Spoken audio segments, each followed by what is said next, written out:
ketogenic diet is a diet that comprises of lesser than 50 grams of carbohydrates on a daily basis.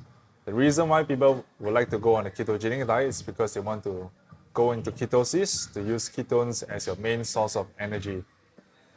Well, from a fat loss perspective, the pros of going onto a ketogenic diet is by removing, one is that by removing an entire food group, an entire macronutrients, you'll reduce your tendency of eating foods because you have completely removed one entire food section of your food, and therefore that gives you lesser options to eat, which could potentially lead to lesser calorie consumption.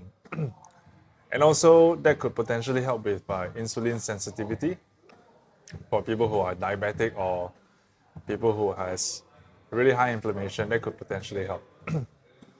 Well, the cons of going onto this diet is it doesn't really support muscle building very well because our main source of energy when it comes to muscle building or anaerobic activities will be from glycogen stores.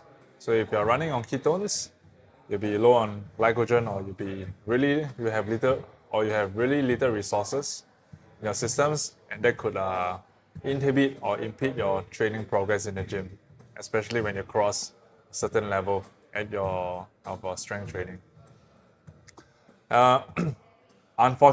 This diet can be really fast in seeing a weight drop in the beginning, because when you reduce carbohydrates or when you completely remove carbohydrates from your food from your food plan, your glycogen stores will be depleted and you will lose water weight and water weight and glycogen stores, which will result in a quick drop in weight loss at the start, which could potentially help with motivation in the beginning.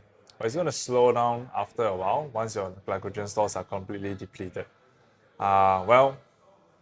That's how effective it could be at the start. Yep. And unfortunately, this diet is not very sustainable, especially in Singapore, where most of our staples are carbohydrates like rice, noodles, bread. And you're going to find yourself having a hard time finding ketogenic food in Singapore. Well, when you remove an entire food group from foods, you're going to eliminate or you're going to remove your intake of certain vitamins and minerals, and that may not be necessarily the healthiest thing you can do. And so therefore, is it sustainable? Is it healthy in the long term? That's debatable because there are pros and cons that comes with it. I think the question to ask is this relevant to me or not? Yeah. And this diet, when you remove one entire food group, generally, carbohydrates, which is generally the staple because they are more accessible and they fill up more. When you go on ketogenic diet, you're probably going to have to spend a little bit more money to upkeep this diet.